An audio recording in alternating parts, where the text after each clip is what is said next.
Let this circle represent $1 million. This is what $10 million would look like.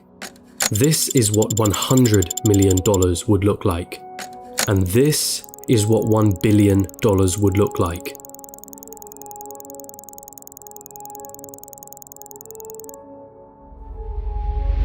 Jeff Bezos, the founder of Amazon, has a net worth of 117 times this number.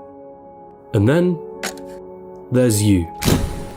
You're probably working a job right now, one that you got from the degree that you studied for in university. You probably don't have much in savings, your living expenses seem ridiculously high, you feel as though you're not paid enough, you have credit card debt that needs taken care of. Maybe you're a student, studying for a degree that you hope can land you a job that you hope can bring in some good money. You probably don't have any savings, only a pesky student debt hanging above your head.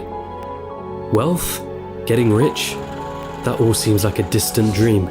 How did they do it, you ask yourself? Seeing all those millionaires, billionaires, especially the ones who got there at such a young age, it baffles you, it makes you angry. They got lucky, they were born into wealth, they cheated their way to the top. That money doesn't make them happy. Money is evil anyway. I'm not smart enough, I'm just unlucky.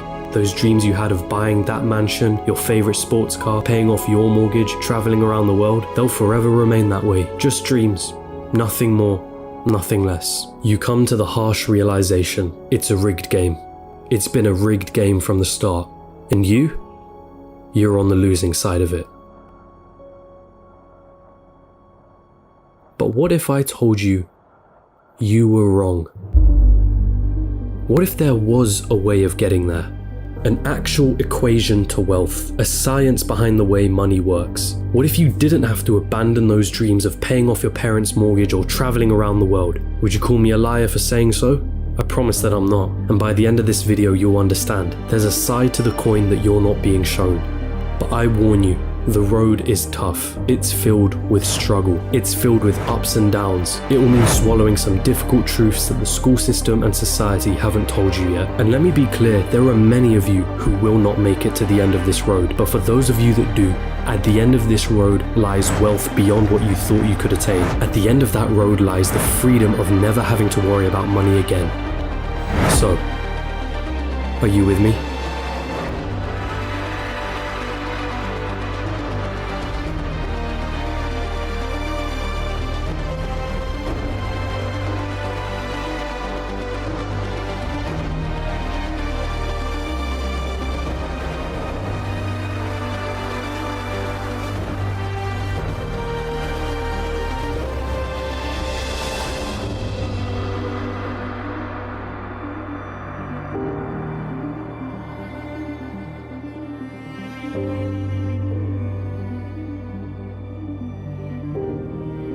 Still with me? Then let's not waste any more time. What do you really think about money? Is it something you work for? Is it earned or is it inherited? Is it the root cause of all evil?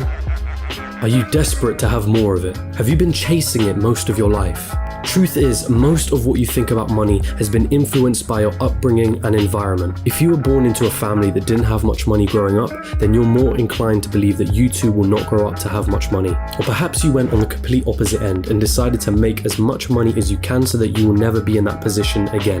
The fact that your school didn't teach you much about this subject doesn't help things. And because of this, most of you are going to have false beliefs about money that aren't going to help you on this journey. Now stick with me here, because we're going to have to change the way you've been seeing money your whole life. Hollywood has always had a habit of depicting the wealthy and rich as evil, backstabbing, entitled, or corrupt individuals. If you won't get me a squirrel, I'll get one myself. Question is, have you bought into that stereotype? A recent report released by WealthX showed that of the world's ultra-wealthy, those that had a net worth of 30 million or more, 68% of them were self-made. And it seems like every other study backs up this conclusion. Warren Buffett? Self-made billionaire. Howard Schultz? Born in poverty. Oprah Winfrey? Born in poverty. Jeff Bezos? Self-made billionaire. Elon Musk? Self-made billionaire. Sarah Blakely? Self-made billionaire.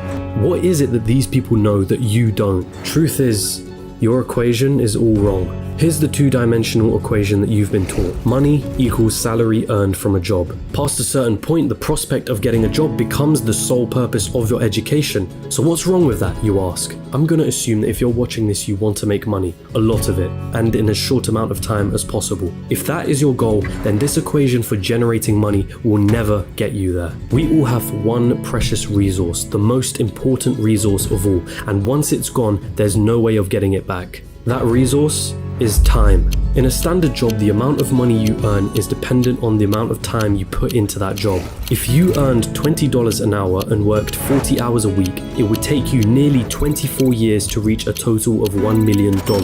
But that is without subtracting any taxes or any expenses that you will incur over 24 years. And let's not forget that inflation would make your $1 million less valuable. The reality is that on a salary of $20 an hour, you can only really be a millionaire at an old age by living frugally. And most of that precious resource known as time has slipped through your fingers. You traded all that time for money, and it wasn't even a substantial amount either.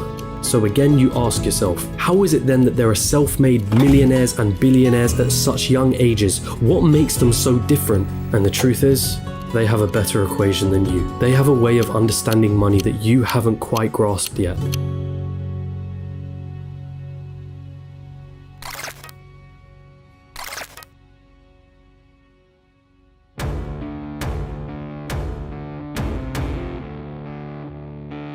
Pay very close attention now. Stop chasing money.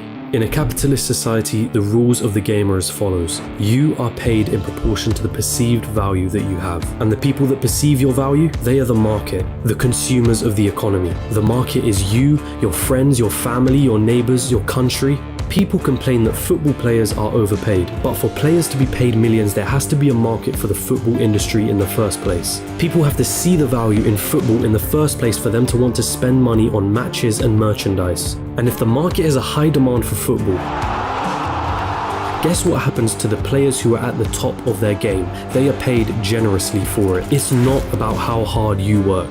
The cleaner that's sweating and tiring himself out every day is paid far less than the accountant sitting behind a desk. Why? Because the market perceives the value of what the cleaner does to be far less than the accountant. As harsh as it may sound, the cleaner can be replaced by anybody. It isn't difficult to learn how to do his job, and therefore the market will not pay him more than the accountant, the guy who spent years studying numbers, the guy who has saved his clients thousands on their taxes. But even so, we just discussed how getting a job isn't the right equation to amassing a great amount of wealth in a shorter period of time. So then how can we increase our perceived value? What is it about people like Elon Musk or Jeff Bezos that makes their perceived value so high? The first step to this equation of wealth is quite simple. If you want money, solve problems. If you take a second to digest this statement, you'll realize that just about all money runs from this basic premise. If it solves a problem, money will be thrown at it. If it's $1 million problem, then the solution will make you millions. If it's $1 billion problem, then the solution will make you billions. Think about all the problems that a site like Amazon solves. The hassle of going to a store, the hassle of having to wait weeks for a delivery, cheaper prices, and so on. Not to mention all the other companies that Amazon owns and the problems that those companies solve. Jeff Bezos helped solve $1 billion problem and was rewarded favorably for doing so. I see what you did. If you've been chasing money, then you've been doing it all wrong. It sounds almost paradoxical, but if you want money, it isn't money that you should be looking for. You should be looking for problems, and more importantly, solutions to those problems. And once you've found that solution, make a business around it. Wait, so that's it? Just solve problems and money will appear? So I'm gonna have to create the next Amazon for me to be rich, or the next Facebook or Google? You've gotta be kidding me, right? I don't even know how to code. I don't even have the money to start something of that scale. Hold on. You're once more going into old patterns of thinking. Start with a problem. Always start with a problem. Listen to the market around you. What are people saying they don't like? What are people saying they wish existed? What are people saying frustrates them? What do people think is incredibly inconvenient? Is that a problem that you can solve? And also, is it a problem that is worth solving?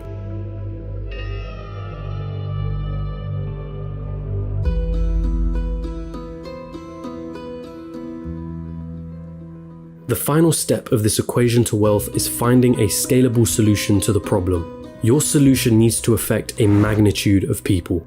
Starting a restaurant? That's not scalable. You're constrained to the local area and the footfall of that area. But a franchise? Now that's more scalable. Is your solution a piece of software? Then that means once that software has been built, you can scale it infinitely online without needing to worry about things like production or shipping costs, as it's all done virtually. Good luck finding infinite scale with a job. But be careful, does your solution require your time to generate money? Let's say you were a yoga teacher that charged $100 per hour. Congratulations, you only made yourself another job disguised as a business. There's only a certain amount of lessons that you can feasibly do in one day, and therefore your income is time bound. But if you created an online yoga class that ran 24/7 with lessons you only had to create once, now that is scalable. Scaling your solution is critical here, so do not get lost on this point. Automation also plays an important role. Systems and processes will keep your business running like a smooth machine if implemented properly. If there is something in your business that you can outsource to somebody else or hire an employee to do it for you, assuming it financially makes sense for you to do so, then do it. Tasking yourself with everything is a bad thing. As much as you may think you're the best, there's someone out there that can do a better job than you. Once you've found a solution, it's your job to make sure that solution can be accessed by everyone in your market. It's not about your ego and it's not about what you're passionate about. The market doesn't care about your passions. So now that you have your profitable business running with the right systems and processes in place, it's time to move on and reap what you sowed.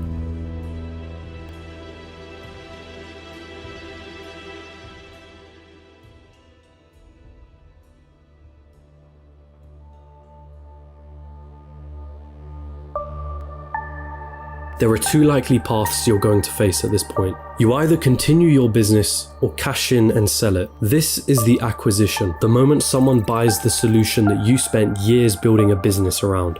This is Instagram being acquired by Facebook for $1 billion. This is PayPal being sold to eBay for $1.5 billion, of which $165 million went straight to Elon Musk's pocket, and the countless other liquidation events that happen across the world. This is where all the effort that you spent into building your company comes to fruition. And if you choose to continue running your business, well, there's a multitude of reasons for you wanting to do so. Maybe you love the company that you built and want to stick with your baby. Maybe you think you can add more value to the company and sell it down the line for more than it's currently worth. Perhaps that business runs passively in the background, so you don't have to do much to keep the wheels turning. Or maybe it's a combination of these three things. Either way, you did it. You solved a problem that the market wanted solving, and it rewarded you favorably for doing so. And so now I ask you, what was it all for anyway?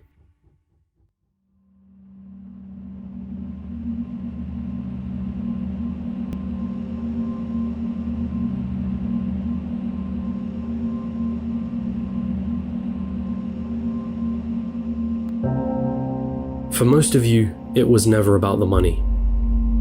Money is just a piece of paper, a number on a screen. Its value is only backed up by our belief in its value. From the very start, this was never about the money.